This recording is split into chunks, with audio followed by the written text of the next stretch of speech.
everybody. We are here at George's Cars and Collectibles, as I am joined by a guy. Let me give a little bit of a story here, how I first discovered this man that's sitting next to me. I was about 12 years old. No offense on the age there. Yes, I was about 12 years old, and I used to buy wrestling magazines every week. And I picked up this one magazine, and it had a pinup of Nikita Koloff. And at the time, I did not get the NWA, the Mid-Atlantic area down here. And I said to myself, this guy is a monster. This guy is absolutely tremendous. And then when I finally did get the NWA on in this area here, one of the first things I saw was him clothesline the announcer. And that was one of my first impressions of this man sitting right next to me. A man that has now mastered the art of the English language. Ladies and gentlemen, give a hand to Nikita Koloff. Hey, Shatota. Good to be here, comrade. You know what I say? I've mastered the English language. I say, it's his fault. It's his fault. Yes. You know what? There was a perception in the wrestling world that I was this big, bald-headed bad guy from Moscow. Correct. You know, that was the perception of the people. But you know the reality, comrade? What is the reality, sir? The reality is, I just came from the ghettos of Minneapolis, Minnesota.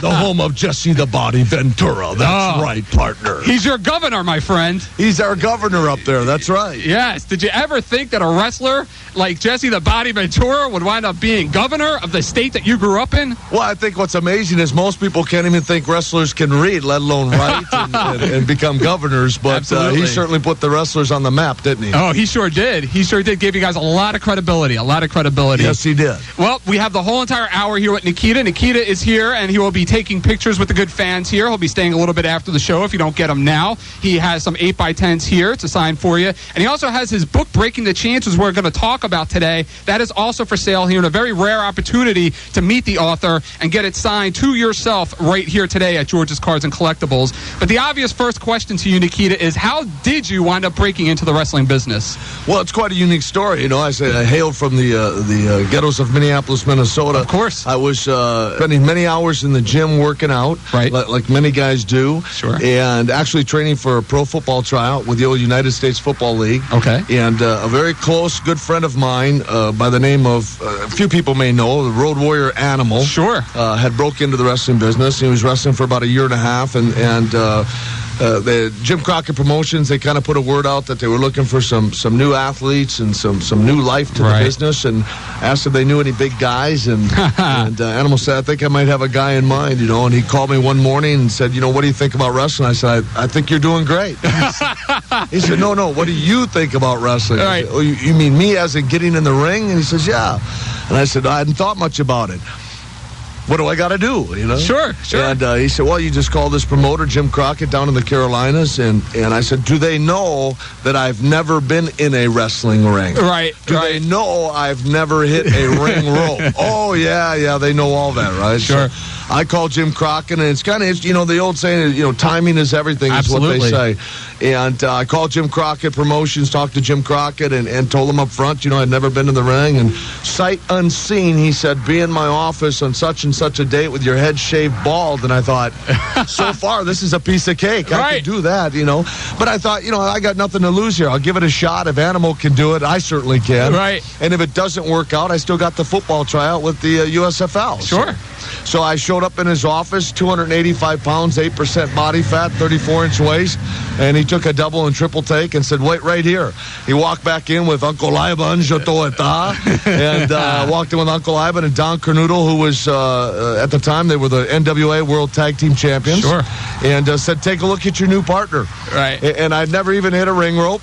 And they were cutting interviews that day, put me right on the interviews with them and said, stand behind them and look me. And I thought, so far, so good. I could do that too, you know. Right. And when that was done, they said, you'll wrestle tomorrow night. A huge television taping, 4 hours in Raleigh, North Carolina at the Dorton Arena. Right. And I said, okay. They said, get there early, and these guys will work out with you a little bit. And we got there late, and I had about 5 minutes in the ring. Right.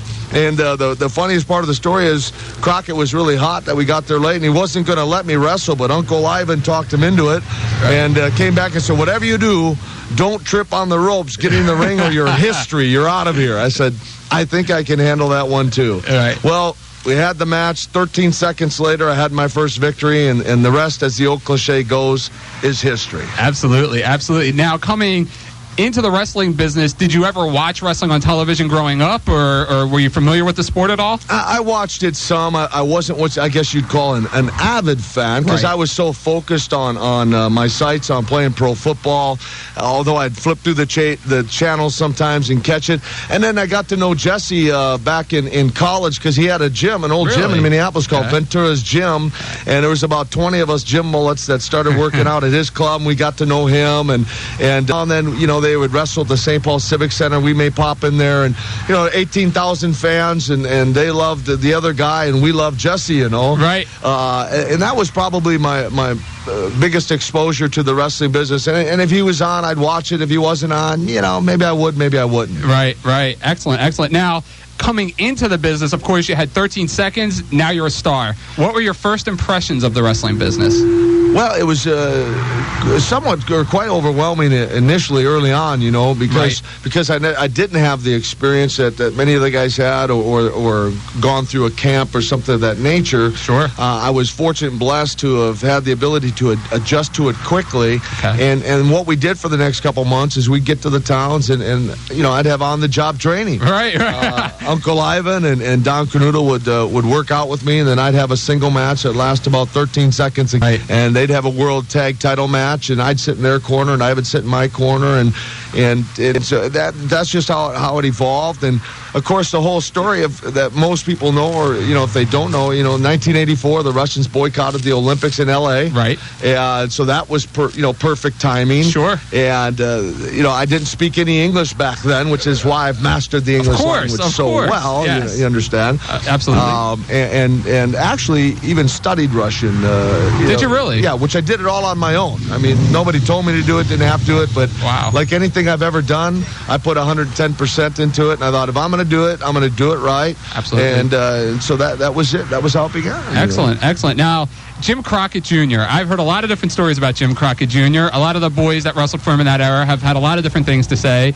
What was it like working for Jim Crockett Jr.? Well, overall, I don't have a bad thing to say about Jim for the most part. He treated me well. Right. Of course, I made him lots of money. Of course. He had reason, I guess, to treat me well. Made him millions of dollars. It wasn't charity. Yeah, exactly. Yeah. But I had Jim's respect, I believe, from how I conducted myself in the wrestling business. When I broke in, you know, there was no ego involved for me. It was a business for me. And I feel, again, honored that I had the opportunity, but I made the most of it, and I think he respected that. I respected him. You know, did I agree with everything he did? Well, no, not necessarily. Right. But as far as how he treated me for the bulk of my career, I just have good things to say about Jim Crockett. Absolutely. Now, you alluded to it earlier, how first match, 13 seconds in, you're now a wrestler. And from there on, you were working 5-minute matches and 10-minute matches, and eventually you were going the distance. How did that evolve? How hard was it to evolve into that kind of a wrestler? Well, I was very fortunate to have Uncle Ivan as a mentor of the business, and being an old school wrestler. You know, he taught me a lot of great ring psychology for the business. Sure. And I worked with a lot of great guys, as many know. You know. Absolutely. Nature boy Ric Flair was one of the masters of the business. Right. And he brought me around the Rock and Roll Express, Magnum TA, who, although he was an up and coming star of his own, there was a natural chemistry with him and I. You know, the golden boy, of America. You know,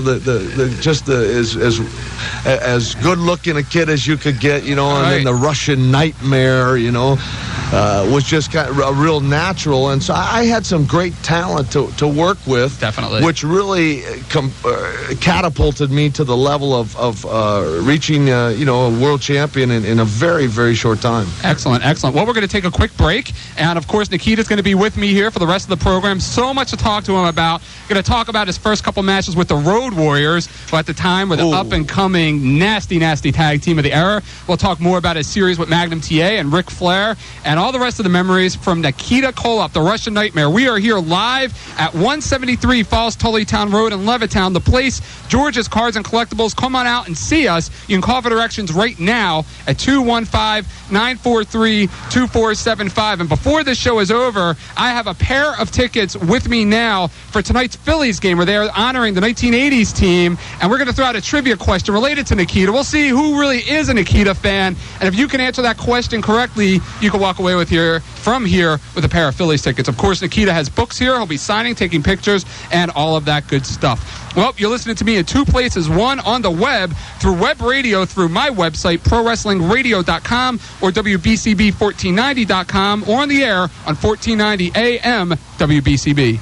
The new 2000 baseball cards are in stock now at George's Cards and Collectibles in Levittown. George's has a full line of pro sports cards, including baseball, basketball, and hockey, as well as card supplies, like plastic sheets, albums, and price guides. George's carries the area's largest selection of collectibles, including sports and wrestling figures, Star Wars figures, Hess trucks, Beanie Babies, along with those hard-to-find toys and Pokemon cards. George's Cards and Collectibles, 173 Falls Tullytown Road in Levittown, 215-943-2475, 215-943-2475.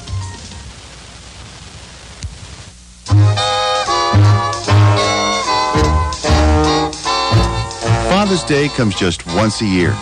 It's the one day where everyone shows Dad how much we appreciate him. This year, on Sunday, June 18th, give Dad an extra special treat. Fresh chocolate-dipped strawberries and blueberries from Warner's Candies. Warner's Candies, the sweetest spot on Route 13, 3518 Bristol Pike, Bensalem, 4 miles south of Bristol and a half-mile north of Street Road, has the finest homemade chocolates, deep, rich, or milky smooth chocolates, caramels, creams, including sugar-free candies. Place your Father's Day order for fresh chocolate-dipped strawberries and blueberries from Warner's Candies. Route 13, 3518 Bristol Pike, Bensalem, just 4 miles south of Bristol and a half-mile north of Street Road. Warner's Candies is always 9 to 5, Saturday and Sunday 10 to 5 for that special someone, Dad, on Father's Day.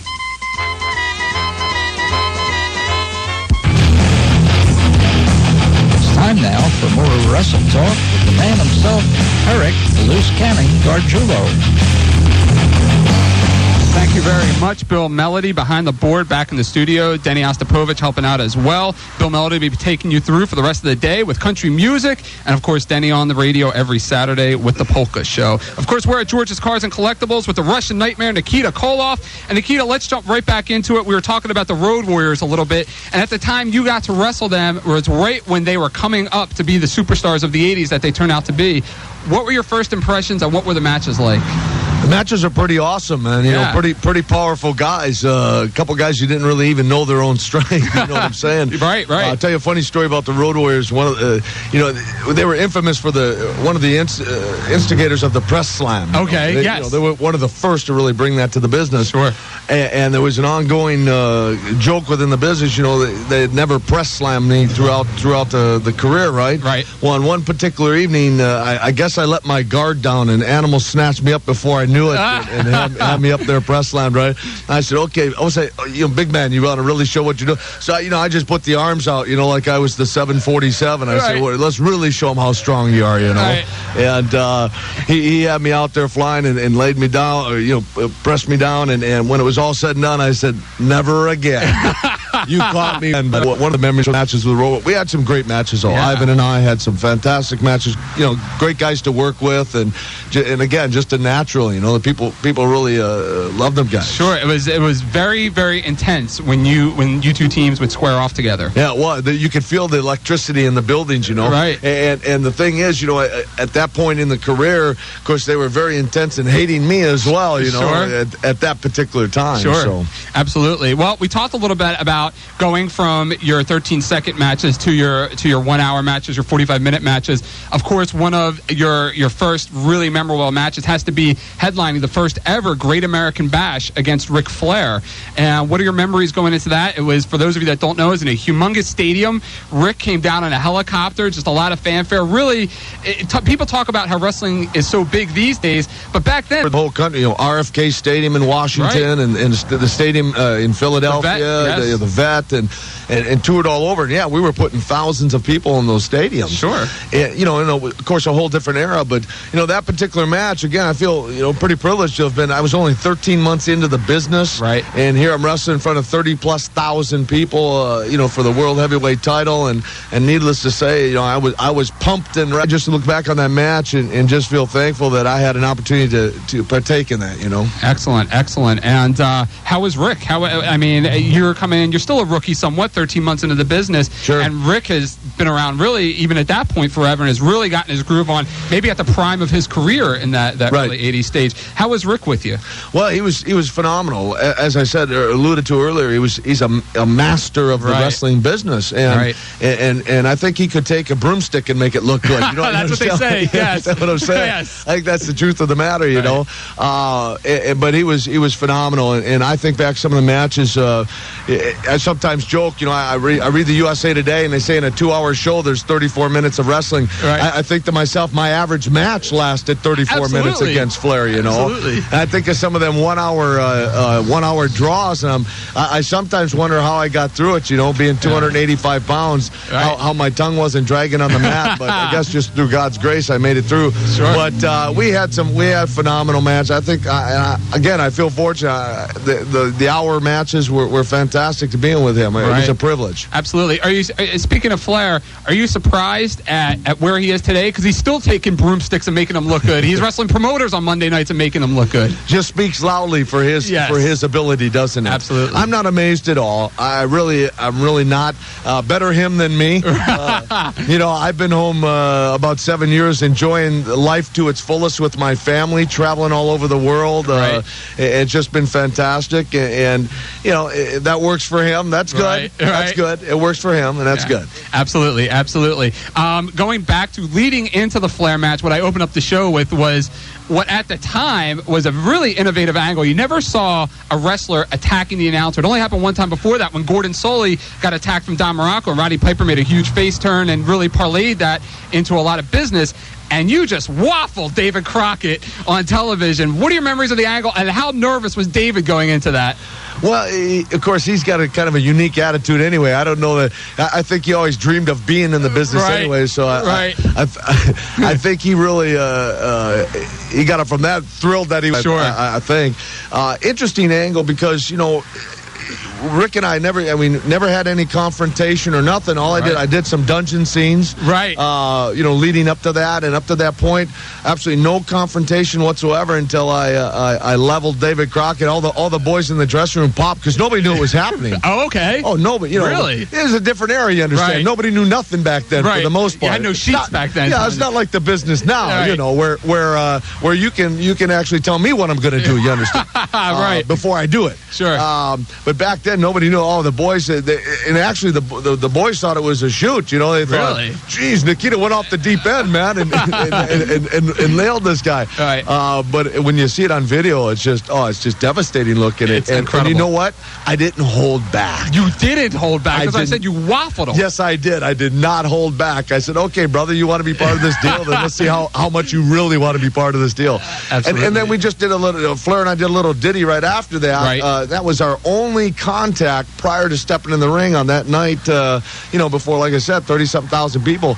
Very unique angle to never have touched each other for the most part and draw that kind of crowd was a privilege. Incredible. And on a side note, if anybody out there has access to those videotapes, that is just some real intense buildup with those dungeon scenes and the actual clothesline angle itself. But speaking of angles, and this is something when I first talked to you about coming on the show, I didn't even realize you partook in this until recently when I had watched the videotape. You took part in what a lot of people call one of the best angles ever. It was in the UWF, actually, when you and the Russians attacked Bill Watts, and you had the Blade Runners blocking the aisleway, and you just went off of Bill Watts, bloodied him, battered him, and then later on went on to wrestle Bill Watts in a couple six-mans and things like that in his area. What are your memories of those angles? And as far as wrestling Bill Watts, I've heard 1,000 different stories about Bill Watts. We've even talked about it off the air. Talk a little bit about that. Well, it was, we just came in for a couple shots to help kind of boost his territory down there. Ivan and I, we had a tremendous amount of heat on us, and Bill was over pretty strong in the Louisiana territory, the old Mid-South. Sure. And so we came in to kind of I think Jim Crockett is a favorite of Bill Watts, and to try and help him out. Again, just natural heat. The six-man matches. I don't know that I was ever in my career ever in too many bad matches. Let's just put it that way. Right. Because one of my goals when I broke into the business was, again, when the wrestling fans walked away, one of my goals was for them to say, well, I don't know about any of the other matches, but we got 100%. We got our money's worth from Nikita Koloff in his match. And so we had great matches with Watts. Right. Great matches. Absolutely. Absolutely. One thing that you can teach somebody how to bump, you can teach somebody how to lock up, but you really can't teach charisma.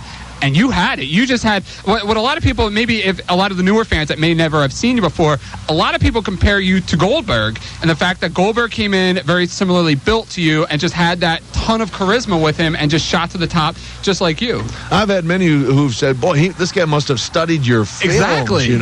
I joke with people, say often imitated but never duplicated. right. Although I've never met Bill as of yet, I've heard much about his career, and he's done tremendously well, obviously. Sure. And it's interesting, everything works in cycles. Yes. And it's almost like people have said he's the Nikita Koloff of this era, big time, if you will, Sure.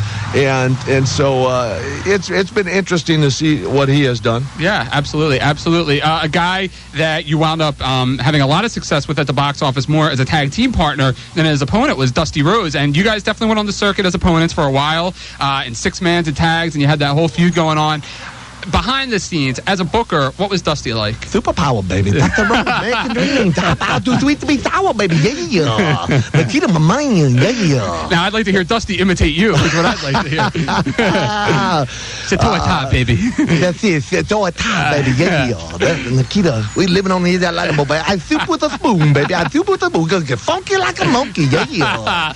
There you go. There you go. Dusty was a great guy, personally. I got to know him very well. We drove up and down the road for a good year and a half together at the Superpowers, baby. Sure. And personally, I don't have a crossword to say about Dusty at all. Right. He treated me well, respected me. I respected Dusty. Part of it was, unlike some of the guys in the business, perhaps, I didn't elevate him to an untouchable level. Right. I didn't feel he was any different than I was, even though he had, he's the booker. And because of that, I think he respected me more for that. Right. Because of that, which is why he allowed me to become close to him and personal friends with he and his family. And to this day, every year I get, the Christmas card with an updated picture of the kids. He's got great looking kids, and so had a great time traveling up and down the road with Dusty. Yeah, absolutely. And Dusty in public interviews has had a lot of nice things to say about you as far as that goes. Now, talking about your match with Ric Flair, not to harp on that, about a year later or so, you wind up wrestling him in the main event of Starrcade, and you went from headlining the Bash to now headlining Starrcade. Now, things are a little different because you're more seasoned at this point. You've been on the road with a lot of great talent at that point in time in your career. How different was it going into that match, mentality-wise and physically, than it was during the Bash? Well, of course, the Bash was in '85. Right.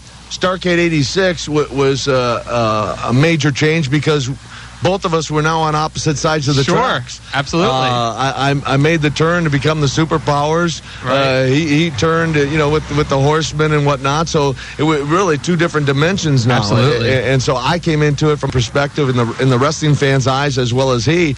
And I think back to that match, and although I don't remember specifics, because I've had hundreds of matches against Ric Flair, but I do remember Starrcade '86, and I just remember it was a very intense match, and the people were very into it.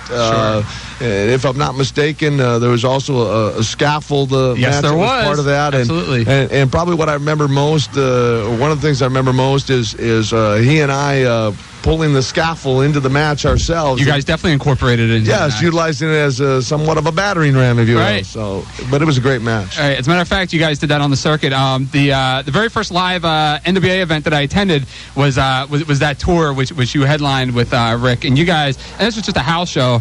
You guys went out there for 45 minutes that night, used the scaffold, and you guys wrestled each other as if you were on pay-per-view and millions of people were watching you, but yet there was only 10,000 people there. And you're literally giving me bumps. You see that there, right? It's poison because we're outside. No, that's it. You know, because I remember Philadelphia, there was two towns that stand out some of the fans, the greatest wrestling fans in the world. One was Baltimore, the other was Philadelphia. Right. And I remember when we first came to Philly, they were basically used to the 5-minute cartoon. Okay? Definitely. I'm not naming it. Don't you name any names. Wrestling for 30, 45 minutes, and I heard a lot of borings, you know. Right. But I say in the seats, they were actually on their feet because they were on the edge of their seats and that's on their feet. Then we're wrestling 45 minutes, and there's no more boring, brother. They're into it, and I loved it. I just saw the transformation of the Philadelphia fan, and we brought something new to the marketplace, and it was phenomenal. I'm flattered to be part of that era. Excellent.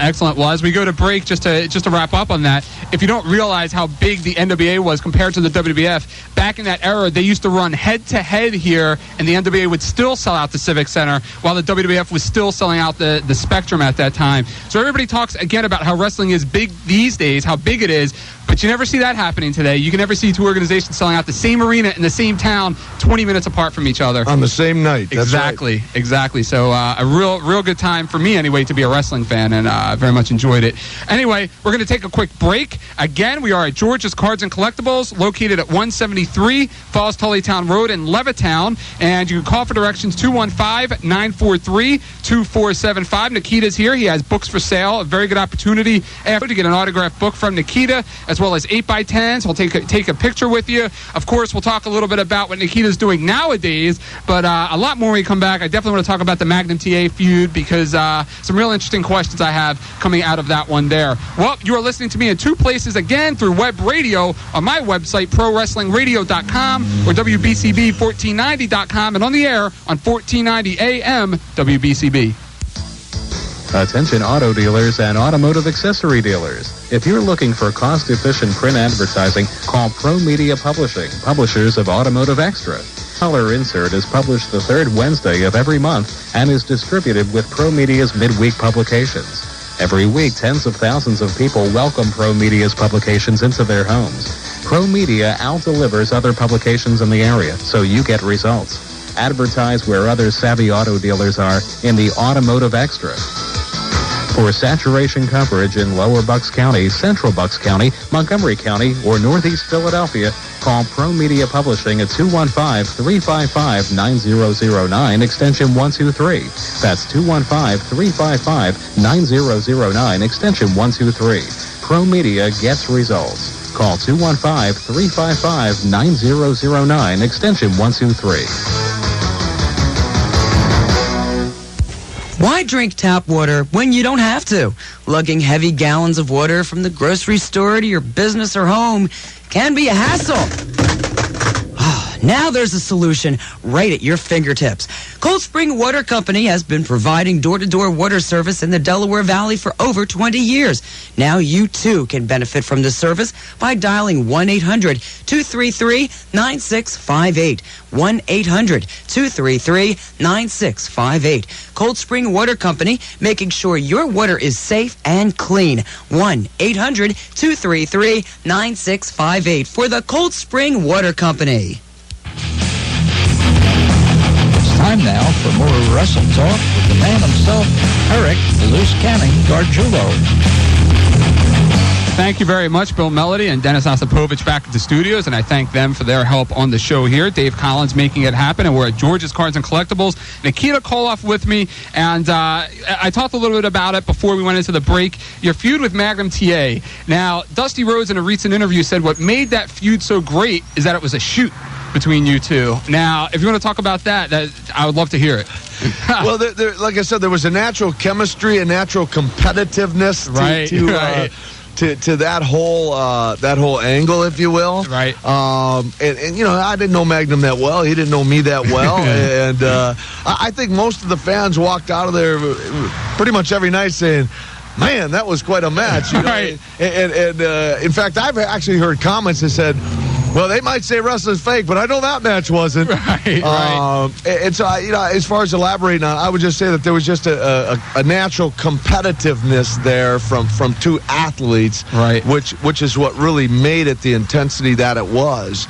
And as I travel, probably what I hear more than anything from the wrestling fan is the best of 7 series. Exactly. And very innovative at that time. Yeah, because never before was there anything ever done. There was 2 out of 3 falls and that sort of thing, but never a best of 7 series. The World Series of Wrestling, if you will. It just didn't happen. Sure. And your memories of that series. I mean, it was such an intense series that, again, at that time, it never happened. Now you see it nowadays on television. They build it for television. You guys were doing it without television, at arenas without television, because you had a legitimate best of 7 series. What are your memories of that series? Well, I think back, in the way we had strategized how to plot it out. The fact that it went up, 1-0, right? 2-0, 3-0. The fans were. I think they were wondering, well, can Magnum even win a match? Right. Against this powerhouse, right? And all of a sudden he won that first one, and just by the skin of his teeth, if you will. And they're like, oh yeah, there's hope, there's hope. They came back and he won, number 2, and now it's 3-2, and of course their hope built and the momentum built, and all of a sudden he slipped by in the third one. It's 3-3, which really just peaked for that final match, the 7th match, which again was in Charlotte, North Carolina. Definitely. Some phenomenal matches in Charlotte. I want to tell you, it was a real mecca for wrestling there.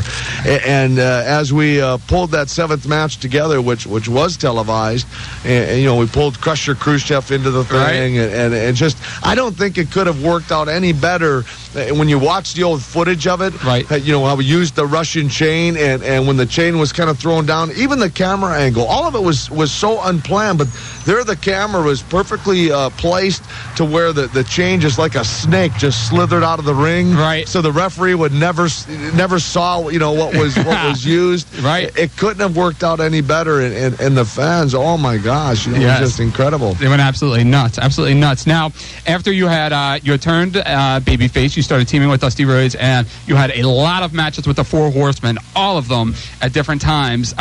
Who was your favorite Horseman to work with, and why? Well, I don't know necessarily that I had a favorite overall, from the standpoint that I had great matches with Arn Anderson. I had great matches with Tully Blanchard, with Lex Luger, with Flair. And so when I think about that era, whether it was a single, a tag, a 6-man, or an 8-man, they were all great matches. If I had to try and isolate one match, I would say the first time we went into Landover, Maryland, into the Cap Center. Sure. And it was right around the July 4th era, like coming up here. And nobody thought we'd do any business because it was the holidays. We'd never been in the Cap Center before. We had finally been able to negotiate and get in there. Vince said, yeah, sure, they can go in, because he didn't figure we'd do any business around the holidays. But yet we put 23,000 people in that place that night, and we had an 8-man tag against the Horsemen, the Superpowers, and the Road Warriors against the 4 Horsemen. And I'm going to tell you something. The entire time, we really milked it to where I never even got in the ring for the first 15 minutes. Wow. And the people were chanting the entire 15 minutes, Nikita. Yeah. And when I came in, just a tremendous roar and a pop from the crowd. And 23 minutes, they were on their feet watching that match. And that was probably one of the most memorable with the Horsemen as a whole. Wow. Intense stuff. Again, something else you remembered for innovating is the War Games. The War Games. You were one of the original 5 members, opposing side of the team, one of the original 10 members who actually took the match and made it into the business venture that it is today. What are your memories of the War Games? Well, my memory, of course, depending on who you talk to, some would say, I had one of the easiest jobs in the world next to Hawk. Right. I tell you what, one of the memories, one of the guys I compliment the most is Arn Anderson, because he was always the first one in the ring. Look, you're going to pull the first load, which meant he was in there for 30-plus minutes. Right. It was a brutal match, believe it or not. Like you said, innovative, unique. Wire on the top, and it was just non-stop action. Just on and on and on. on, but the level of excitement for the fans, every 2 minutes the bell's ringing, here comes a new guy, what's going to happen, and so it was great. It was great to be part of that and lay the foundation for, like you said, what is now tremendous, marketing for them. Sure, absolutely. It was, for anybody that has never seen their War Games, going back to that era, it was just nonstop action. It wasn't like you can get in there and just rest for 35 minutes. It was nonstop action. It was incredible stuff. Absolutely. And I think the funniest thing people really weren't sure what's going to happen, especially early on, because you had Paul Ellering in there, and then J.J. Dillon. They were of course hopeful that J.J. would be the weak link, but they weren't too sure about Paul anymore. Because he had trimmed down, although he's still in good shape. They just were uncertain, the wrestling fan, as to what would really what the end result would be. Exactly. Absolutely. We also want to ask you about your feud with Lex Luger, which was kind of odd because it was very reminiscent to yourself coming in. He was this big guy, real built, had a USFL career, and he had just played into wrestling. Of course, he trained down in Florida, so he was seasoned a little bit down there. But it seemed, as this point, you were the teacher, he was the student in these matches. Yeah, and we had, we had, again, like I said, I don't know that I can remember having too many bad matches. I really can't, no matter who I was in the ring with, because of my commitment to the business and giving it the best that I could give. Right. And, again, I think about my matches with Lex Luger, and we had some great matches together.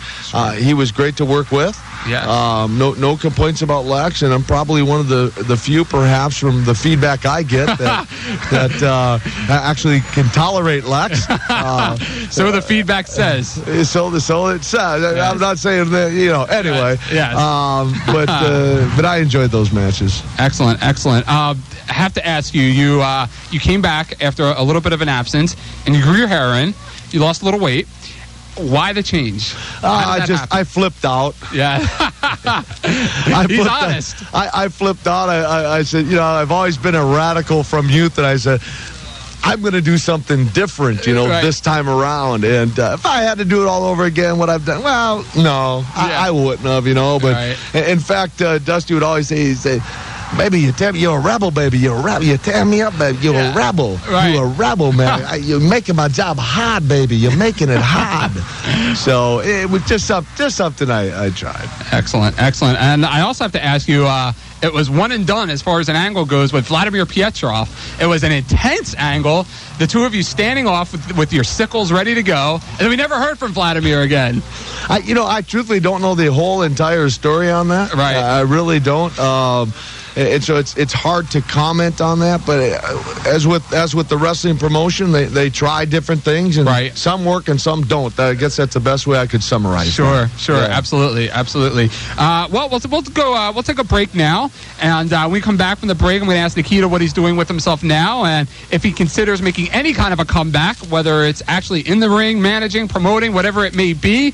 Of course, Nikita has his book for sale here, and hopefully after the show, you'll take the opportunity to get yourself a copy, and Nikita will personalize that for you. Take some pictures. He has some 8x10s. We're at George's Cards and Collectibles, and if you can't make it out right now, Nikita will stay a little bit after the show, and he'll take care of you until there's nobody left. And you can call George for directions at 215-943-2475. Just a side note for me, next week on the show here, we will have a pre-show for the big pay-per-view taping at the Electric Factory with the Combat Zone group and Onita's brand new group, and I will have a pair of tickets to give away next week on the show. So that's going to be really exciting. Maybe the very last time that you can catch Terry Funk in Philadelphia, and that more on that next week. All right, well, we're going to take a quick break. You're listening to me on web radio through ProWrestlingRadio.com and WBCB1490.com, and on the air on 1490 AM WBCB.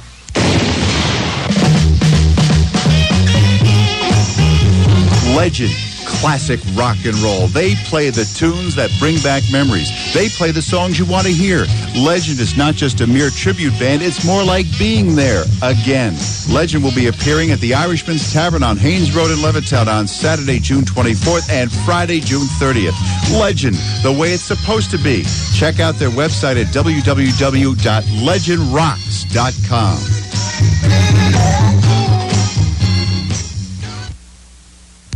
Why drink tap water when you don't have to?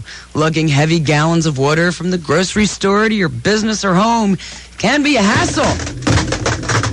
Now there's a solution right at your fingertips. Cold Spring Water Company has been providing door-to-door water service in the Delaware Valley for over 20 years. Now you too can benefit from the service by dialing 1-800-233-9658. 1-800-233-9658. Cold Spring Water Company, making sure your water is safe and clean. 1-800-233-9658 for the Cold Spring Water Company.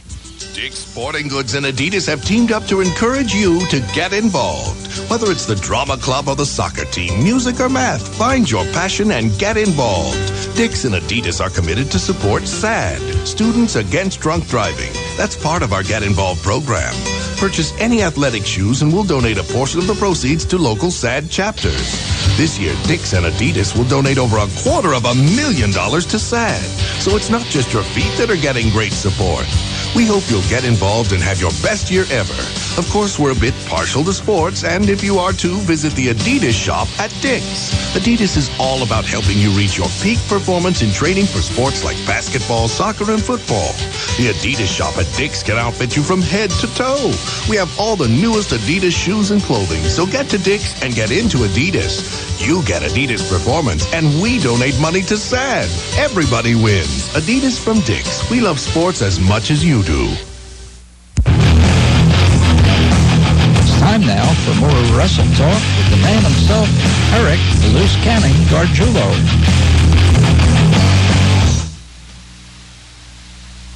Studio. Of course, Bill will be taking you through the rest of the day with country music and back for you tomorrow morning. And, of course, Denny has the polka show every Saturday morning as well. Very quickly, wanted to give away those Phillies tickets. It's a big deal tonight. They're honoring the 1980s team. Nobody knows if Pete Rose is going to be there or not. Nobody in this audience probably really cares, but that is the deal right now as far as that goes. And the trivia question, Nikita Koloff entered the steel cage with Dusty Rhodes to wrestle what two men in the very first match in which he turned to the other side. I was now a superpower, baby. If you want to go to the show tonight, I know there's a lot of people going up to Hamburg to see Bruno Sammartino's final show tonight. But if anybody wants to go to the show tonight and anybody knows the answer to that, raise your hand, and you can walk away from here with a pair of Phillies tickets. And but you're going to a show. Maybe that's no, we can't have that there. Maybe that's a little too hard of it. Did you back there? I'm already going to the game, so you're already going to the game, so you don't need the tickets. Well, you know what? Nah, you're not going. All right. Well, you know what? We'll come up with another question before the end of the show. Maybe something a little bit easier there. I got the answer. No, I think he knows the answer there, Eric. Yeah, but he can't go to the game tonight. Can you go to the Phillies game? No. Oh, you can go to the game tonight. I thought you were going to Hamburg. All right. Excellent. What are they? What's the answer? Ole Anderson and J.J. Dillon. Bingo. What do you say, Nikita? Bingo. We got a winner. You're going to see the Phillies. Yeah, je t'attends. There you go. Congratulations, my friend. And thanks for coming out here. Yeah, and I want to thank everybody for coming out here. A lot of new faces here, and hope that becomes a regular thing. But let's get back to it here with Nikita Koloff. And Nikita, you had come back to WCW at one point in the early 90s. You were a guest on a pay-per-view during a United States title match in which you picked up the feud once again with Lex Luger at that point. You had started a new feud with Sting, and you just really made a hell of a comeback. You really took WCW by storm at that time. Why the comeback at... Well, okay, we'll give it a shot. So I presented him with the U.S. belt and left an impression upon his face with it, yes, you know. You did. And half the crowd popped, and I thought, wait a minute. This is what I tried to, Lex was, one of the top babies in the business. I said, okay. So we ran with that for a few months, and half the crowd was for him and half was for me. And they thought, well, okay, well, here's what we'll do. We'll put you with Sting, you know. Right. So we did a deal. They were against the Steiners in a tag match in St. Pete, and made a lunge for Luger, and he ducked and hit Sting. And of course, we had a brawl. Sting and I had a brawl in the parking lot, and that led to the thing with Sting. And that was a little bit better. It was maybe 75-25. Right. Then it finally dawned on him, well, maybe he does know what he's talking about. And so I took, again, a minor hiatus and come back on the other side, kissed and made up with Sting. And brought the little Stinger out, which by the way, on that show in Atlanta was one of my daughters at the time. Oh, yeah. Okay. And then, finish out the career on the good side of the tracks. Right, absolutely. Had had some real good matches with Vader at the time. Yeah, absolutely. As well. All right, well, again, an obvious question, which I'm sure you're asked all the time, is when is Nikita Koloff coming back? You're obviously in very good shape, even after eating a humongous piece of Napoleon cake the other night, which I don't know how he does it. You had to divulge that, didn't you? Absolutely, absolutely. But you're in tremendous shape, even better than a lot of today's stars. You definitely look like you could still go. Where are you at as far as a comeback? Managing, tag team, wrestling. There's definitely a place for Nikita Koloff still in the business. Well, today. you know, the old expression is never say never, Absolutely. right? And so I wouldn't rule out anything, of course. Sure. And if it was the right situation, you never know what could happen. Now, we do have a couple things coming up here in the Pennsylvania area that I am going to participate in with my good friend, the Wild Samoan Afa. Yes. The Wild Samoan. In fact, in July, we're doing a couple big shows, and I'm actually going to be involved. Brother Vladimir Koloff is going to be on the cards for these shows. And so I won't divulge what may happen. Of I'll course just say not. We wouldn't want to do that. Yeah, I won't do that. But let me just say, in Phillipsburg, at the Phillipsburg High School on the 8th of July, we're going to be there that evening. And then on the 9th in Allentown at the Cedar Beach Sports Fest, which is free to all fans. There on the 9th, the Wild Samoans will be on the card. Dick Dudley's going to be on the card. Vladimir Koloff, and maybe a few surprises. I don't know. Just have to wait and see. Right. But if people wanted more information on that too, they could call the Alpha Police Department. Okay. And let me just give that number real quick. 908-454-5464. Excellent. And they can call that number and get more information on that. So looking forward to those in July. And beyond that, we'll just see what happens. Definitely. Beyond that, some calls different calls have come in, and different things are going on. So we'll just have to see. Excellent, excellent. Well, Nikita, I could speak for everybody here in that I would love to see you back. And unlike a lot of unfortunate wrestlers where your body doesn't seem to be broken down and you look like you could still go. I'm pretty for you. Well, because, I was only 33 when I retired. Absolutely. So really at that point, I could have wrestled 17 more years according to some of the statistics I'm seeing out there. You could wrestle another 30 for WCW and still headline. Yes. Well, you are too kind, Eric. You are too kind. I try to keep myself in shape, working out not every day, but enough to maintain, and home with my beautiful family. I have 4 beautiful children and a beautiful wife, and so I'm around the family quite a bit.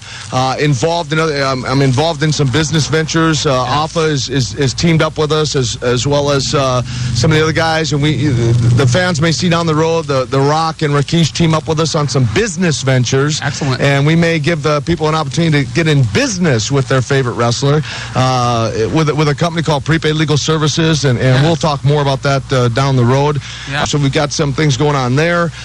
Very involved too, Eric, and many know, many don't, but I'm very involved in ministry now. Yes, absolutely. And in fact, a good friend of mine, the $1 Million Man, Ted DiBiase, we had a parallel career in wrestling, him with the WWF and me with WCW. Right. And now we're having similar parallel careers, if you will, in the evangelism field. Yes.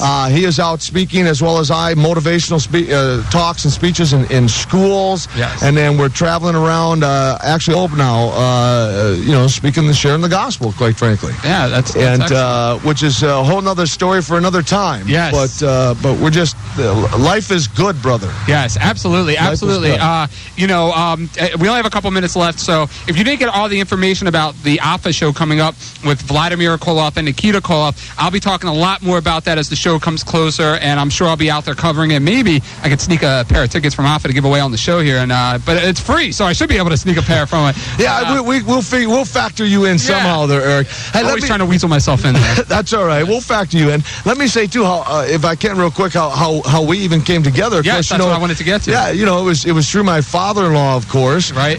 Who has an incredible website called CelebrateALife.com, right? That people can plug in and get a little bit more on my bio, my history, and whatnot. Right. And of course, that'll link in my books available on the website Wrestling and the letter N, Racing, Wrestling and Racing.com. So if people weren't here today, today. They could go up on the net, and they could find the book on the net, as well as some other things, T-shirts, pictures. Negotiating right now for a Legends of Wrestling doll. Oh, no! Which will be a classic. You know why? Why is that? We could never come to an agreement during my career. They always wanted, 99% and wanted to give me 1%. I said, I just don't understand that math. Yeah, right. So this will be a true collectible. We're nearing we're in negotiations and nearing completion of that as well for the wrestling doll. So. Excellent. Well, that's good to know. We only have bringing out a pair of scissors over here to cut your hair. Would you cut your hair if it called for it to come back into the sport? Right now, you've got people going, hair? He's got hair? Yes, Nikita has a full head of hair. Rogaine. In fact, when I walk into different, whether it be a sports arena or different churches or wherever I'm at, I walk in and they'll go, who's this guy, the bodyguard? and then it goes, I give him the accent, comrade, and as soon as I start talking, then they go, oh my gosh, that is Nikita, Yes. But I'm under camouflage. I can actually go out with my family and eat in peace, comrade. I can actually do that. Very good. But you know what? It just ties in with the whole story of Nikita Koloff. Yes, I got hair and lots of it. and again, that's another story for another time. Okay, well, I have 3 minutes left. So you alluded to prepaid a couple minutes ago, which you're really involved in now. If you want to talk about that, keep in mind I only have 3 minutes left to go on the show, but please talk about it. Elaborate on that. Yes. Just for a minute. The people listening out there, the fans here, essentially what it is in a nutshell, I often say there's too much law for those who can afford it and too little for those who can't. Very true. Would that be a true statement? That is a true statement. And so what we've done is we're bringing Afa and I, and as I said, some of the other high-profile wrestlers are going to get involved, and they've supported us in many ways over the years in buying tickets and buying merchandise, books, pictures. Well, it's our way of giving back to the community, one way of bringing them an incredible service that gives them equal access to the justice system, really, is in a nutshell. And, if there's any people who are teenagers out there who like you, drive like teenagers, Eric. Excuse me? Just kidding. But, we help with everything it helps with everything from speeding tickets to protecting themselves from lawsuits to just getting consultation on the phone. A lot of times, would you agree with the statement that if you don't know what your rights are, you don't have any rights? Absolutely. Very, very You'd agree with that statement, right? And so one of the things you do, we give them access to the consultation with the attorneys to just know what their rights are in any given situation. It's a phenomenal service, and people will be hearing more about it. The founder of the company just produced his first book, The Whole Prepaid Legal Story. In fact, he was in New York last night signing the book and whatnot. So Excellent. They'll hear more about it from us. Yes. I attended a seminar that Nikita was holding a couple nights back, and it's a very good service, very, very informative seminar. I know you'll be back in the area in July, you were talking about, and if you have anything going on, we'll definitely put it out here on the air and on the web so everybody can go out there and take a chance to hear more about this service, because it's a great service. In fact, where did you come to hear that service? Where was it held? Where was it held? It was held at Afa the Wild Samoans Training School. That's exactly right. It was at his training center. Yes. That's right. Like I said, he's involved in a big way. And don't be too surprised if The Rock doesn't show up on the scene sometimes, too, for those seminars. If you could smell what's cooking.